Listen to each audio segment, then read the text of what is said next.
प्रभु मैं तेरा तेरा तेरा, तू मेरा मेरा मेरा, मैं तेरा तेरा तेरा, तू मेरा मेरा मेरा। हर मनुष्य आनंद की खोज में है। आप भी आनंद की खोज में, पशु पक्षी भी आनंद की खोज में है ना। एक मनुष्य महादेव जितना शस्त्र संधान करने वाला है। महादेव किसको कहते हैं? महादेव, देवों का देव महादेव। महादेव जैसा शस्त्र संधान कर सकता है। व्यास जैसा विद्वान हो जिसने 18 पुराणों की रचना कर डाली, ऐसा मति और हृदय हो। इंद्र जैसा सुख और भोग हो, इंद्र जैसा सुख और भोग हो।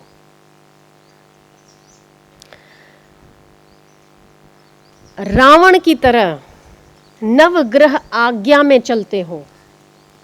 आप जानते हो रावण जैसा तैसा व्यक्ति नहीं था। रावण केवल 3 शब्द का नाम मात्र नहीं है। रावण जिस राज्य में रहता था, जिस लंका में रहता था, रावण की आज्ञा के बिना पवन भी नहीं चलती थी। क्या आप जानते हो इस बात को? पवन यदि पश्चिम दिशा से आए, आज्ञा हो, तो रावण की आज्ञा से दक्षिण से बहने लगती थी। यदि रावण को चाहिए कि आज पवन उत्तर दिशा से आए, तो रावण की आज्ञा का पालन होता था और पवन उत्तर दिशा से बहता था। ऐसा सामर्थ्य हो। जिन ग्रहों से आप डरते हैं और कांपते हैं कि राहु बैठा है, कि केतु बैठा है, दिमाग घूम गया है, शरीर खराब हो गया है, हमारे सारे किए कराए पर पानी फिर रहा है, लग रहा है कि राहु बैठा है, जिन ग्रहों को लेकर आप कांपते हो, डरते हो और अंगूठियां पहनते हो और पूजा करवाते हो, वो समस्त ग्रह रावण के दरबार में हाथ जोड़कर खड़ा रहे करते थे। मतलब नवग्रह अनुकूल थे, आज्ञा में थे। मतलब क्या हुआ? अनुकूल थे।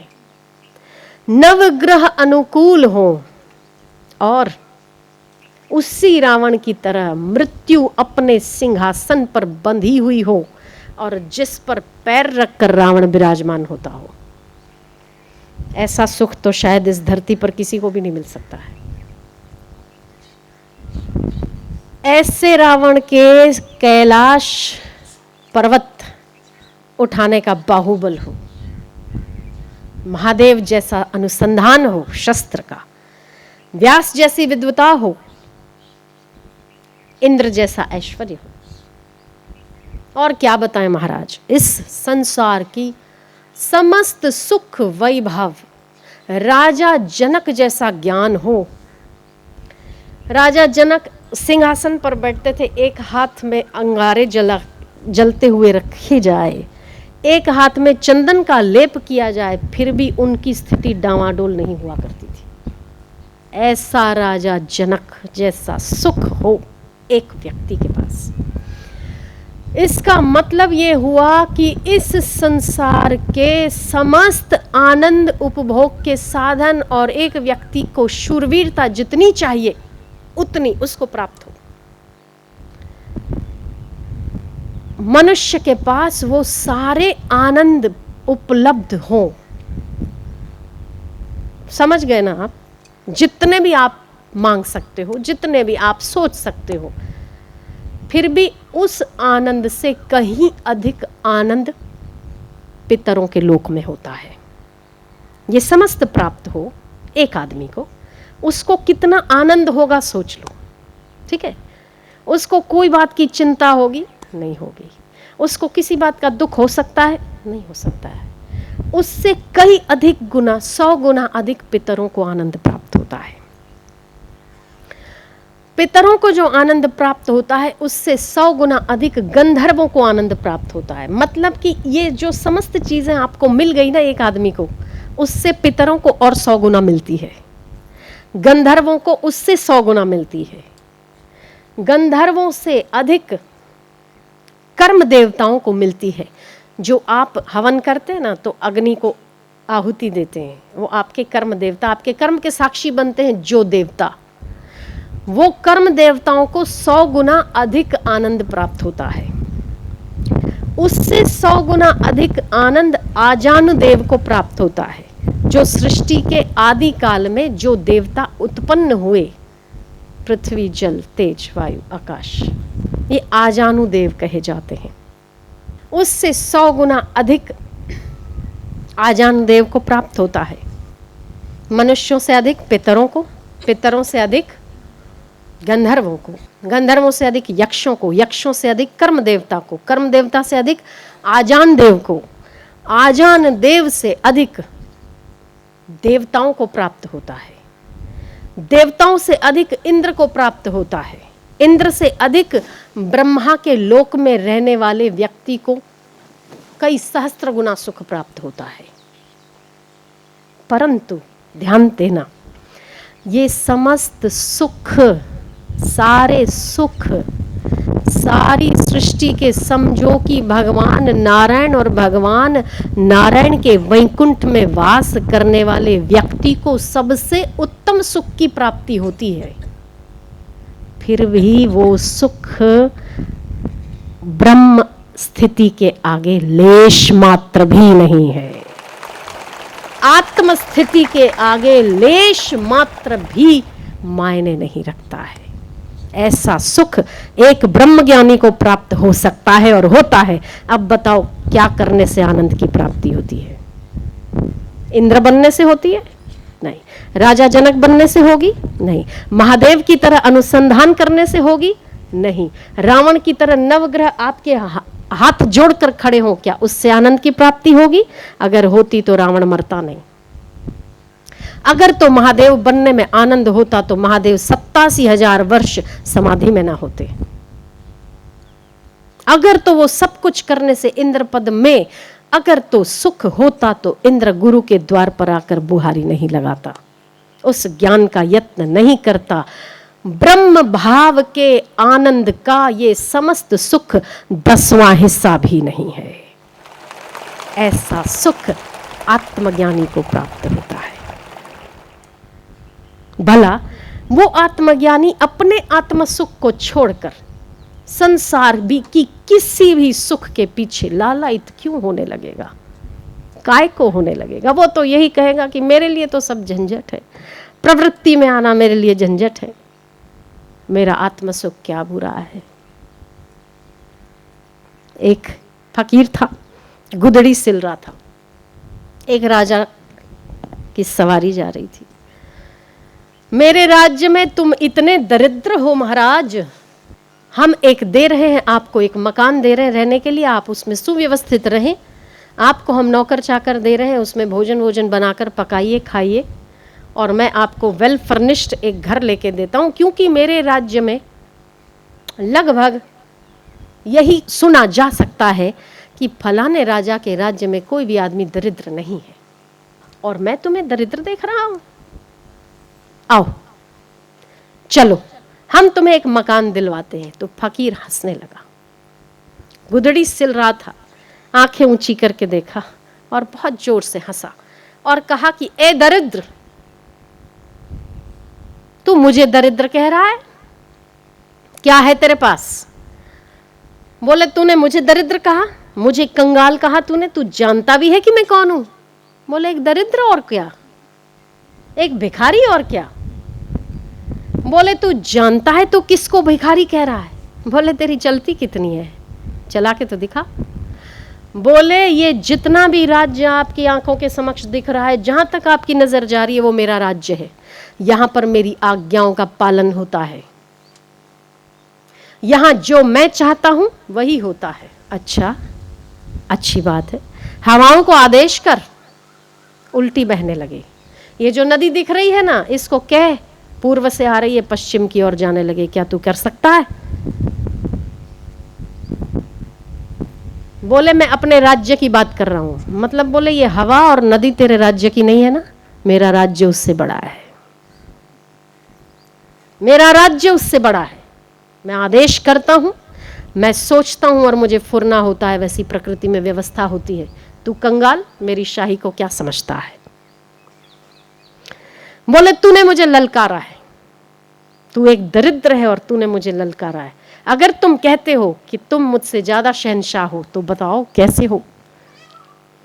बोले कहा तो तूने कि मैं राजा हूं, तेरे राजा होने के उत्तर में मैंने कहा कि मैं तेरे से ज्यादा शहंशाह हूं। बोले आप जिससे बहस कर रहे हैं ना, आप जानते हैं कि आप जिससे बहस कर रहे हैं अगर तो वो नाराज हो जाए तो आपको काल कोठरी में बंद कर सकता है। उस फकीर ने अपनी गुदड़ी में से सुई निकाली और फेंक दी नदी में। बोले जा ढूंढ कर ला, ढूंढ कर ला। बोले कैसी बात करता है यार, करेक्ट થઈ ગયું છે, कैसी बात करता है। सुई भी कभी ढूंढी जा सकती है क्या? नदी में कभी सुई ढूंढी जा सकती है? बोले पर इसने मुझे ललकारा है, जरूर ये ढूंढ कर ला सकता होगा, ये ढूंढ कर ला सकता होगा, तभी तो इसने मुझे कहा कि जा सुई ढूंढ कर ले आ। बोले राजन, आप यहाँ के राजा हैं, आप यहाँ के सम्राट हैं, यहाँ आपके राज्य में आपके आदेशों का पालन होता है। महाराज मुझे सुई ढूंढ कर लाइए, दिखाइए आपकी आज्ञाओं का पालन यहाँ कैसे होता है।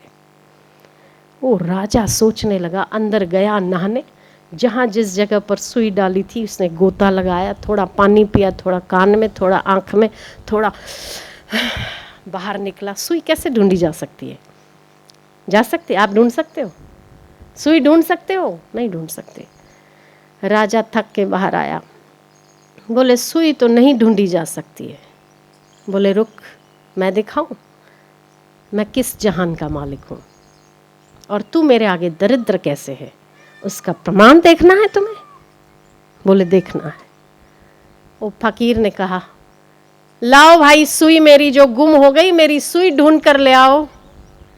ये फकीर की सुई गुम हो गई है, सुई ढूंढ कर ले आओ। तब क्या देखता है राजा, एक मछली अपने मुंह में सुई उठाकर ले आ रही है और किनारे पर फकीर के हाथ में आकर दिया और वापस नदी में प्रवेश कर गई। राजा देखकर अचंभित हो गया, राजा देखकर आंखें चौकन्नी रह गई। ये क्या हुआ? मैं तो दावा करता था कि मैं इस राज्य का मालिक हूं, पर ये किसी और राज्य का मालिक है। राजा ने नतमस्तक होकर प्रणाम किया और कहा महाराज मैं इस जहां का राजा हूं, पर आप लग रहा है विश्व के सम्राट हैं, तभी पांचों भूतों पर अधिकार आपका है, मेरा नहीं। मैं चाहकर बर अधिकार नहीं कर पाया। तब फकीर ने कहा कि जिन सुखों को तू भोग कर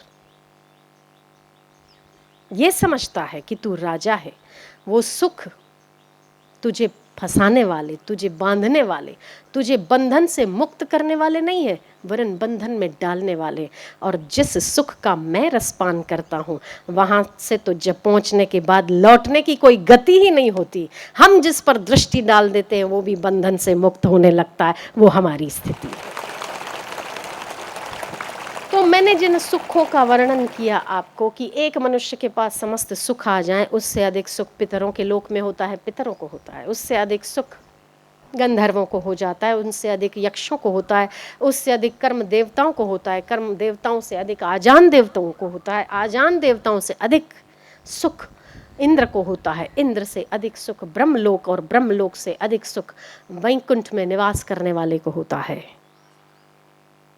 पर ये समस्त सुख मिलकर भी एक ब्रह्मज्ञानी के सुख की तुलना तक नहीं कर सकते। वैसा सुख उसको प्राप्त होता है। तो कौन सा आनंद और कौन सा सुख लेने में अक्लमंदी है बताओ? कौन सा सुख चाहिए, कौन सा सुख होना चाहिए मनुष्य के पास? और वो आनंद की प्राप्ति, उस सुख की प्राप्ति केवल और केवल मनुष्य के अधिकार में है। ये परमात्मा की करुणा और कृपा नहीं तो और क्या हो सकता है। एक मनुष्य अपने इंद्रियों का गुलाम, अपने मन का गुलाम होकर अपने आप की स्थिति इतनी दयनीय बना देता है, इतनी दयनीय बना देता है कि सभी उसके मालिक हो जाते और वो सबका दास बन जाता है।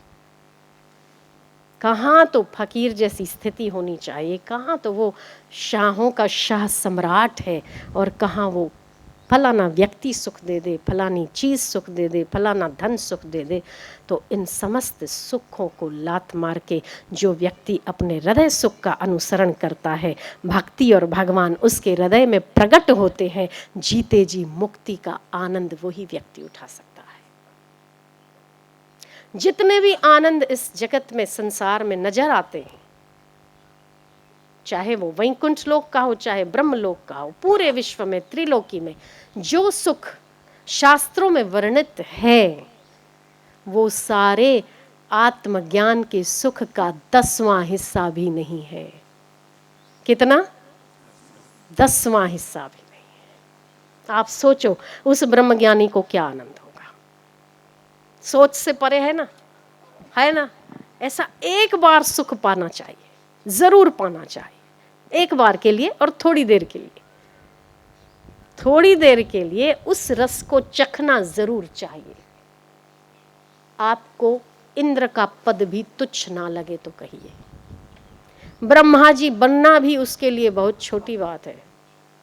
वो क्या कहता है, ब्रह्मा, इंद्र, यक्ष, गंधर्व, यहाँ तक कि नारायण भी नौकरी करता है, मैं तो उससे भी मुक्त हूँ, उससे भी पार हूँ, मुझे कोई बंधन में नहीं डाल सकता जन्म लेने के लिए। नारायण को बंधन में डाला जा सकता है क्योंकि वो पालन करता है, उसे पालन करना है, उसे व्यवस्था ठीक करनी है। पर मेरा तत्व इतना व्यापक है कि मेरा एक संकल्प भी चलता है तो सृष्टि कार्यरत होने लगती है। ये नौकरी मुझे नहीं करनी है, ब्रह्मा जी को सृष्टि बनाने के लिए हजारों वर्ष तपस्या करनी पड़ती है, उसके बाद सृष्टि की रचना होती है और उसमें कुछ गड़बड़ होती है तो ब्रह्मा जी बेचारे ठीक करते रहते हैं। आप कोई चीज़ बनाते हो ना, जैसे मशीन में एक गाड़ी निकलती है, पहली गाड़ी जब लॉन्च होती है उसमें कुछ खामियां होती है, उसको देखा जाता है, परखा जाता है, उसको टेस्ट किया जाता है, उसके बाद उसको ऑन रोड लाया जाता है, उसके बाद 1 साल तक उसको परखा जाता है, फिर कुछ मिस्टेक्स होती हैं तो उसको ठीक की जाती है। तो मशीन में कोई चीज़ बनती है, उसको जांचा परखा जाता है, उसका टेस्ट होता है। ऐसे ही ब्रह्मा जी इतनी सारी सृष्टि करते हैं तो कहीं फॉल्ट तो रहता ही होगा, थोड़ा बहुत छोटा मोटा, उसको ठीक करते हैं। तो ज्ञानी कहता है कि ये मजदूरी है, मुझे तो मजदूरी से भी मुक्ति है, ये मजदूरी मैं नहीं करता। तो सम्राट का सम्राट वो ज्ञानी है, उस ज्ञान का ये सारे सुख 10वां हिस्सा भी नहीं है। और वही ज्ञान आपके हृदय में प्रस्फुटित होता है।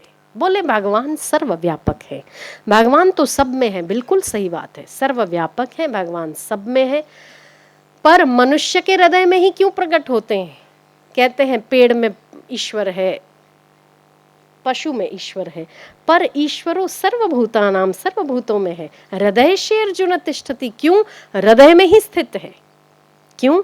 क्योंकि सूर्य का उदय होना और सूर्य का प्रकाश होना, सूर्य जब प्रकाशित होते हैं तो दीवार पर प्रतिबिंब पड़ता है, ठीक है, पेड़ों पर उसकी रोशनी आती है, जमीन पर उसकी रोशनी आती है, पर जहां दर्पण होता है वहां सूर्य की रोशनी क्या होती है?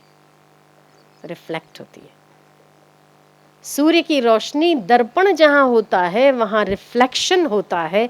ठीक वैसे ही मनुष्य का हृदय परमात्मा को रिफ्लेक्ट करता है, इसीलिए परमात्मा का आनंद भी मनुष्य के हृदय में आ सकता है और किसी के हृदय में।